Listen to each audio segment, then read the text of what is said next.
Hey everyone, welcome back to the channel. If you've ever wanted to make shopping, refunds, or payments on Amazon smoother, you're in the right place. Because today I'm going to show you exactly how to add your bank account to your Amazon profile, step by step, in 2025. Whether you're managing personal purchases, subscriptions, or a business account, this simple setup will make your transactions faster and more secure. Alright, let's dive straight in. First, open your favorite web browser and head over to Amazon.com. At the top right corner of the homepage, you'll see the Sign In button.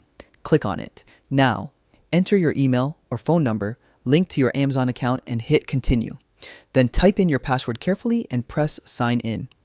If you've got two-step verification turned on, make sure your phone is nearby to confirm the login. It only takes a second. Once you're logged in, look toward the top bar again and hover over Account and Lists. From the drop-down menu, click on Account. This will take you to your account dashboard. Next, scroll until you find the section labeled Your Payments. Click on it.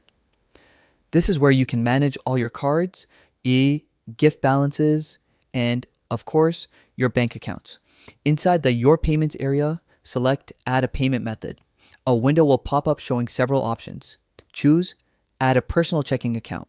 Now, it's time to enter your bank details. You'll need your IBAN, BIC, or SWIFT code and the name registered on your bank account.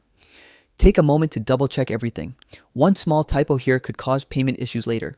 Once you've reviewed your details, click Add this checking account. And that's it. You should see a confirmation message saying your bank account has been successfully added.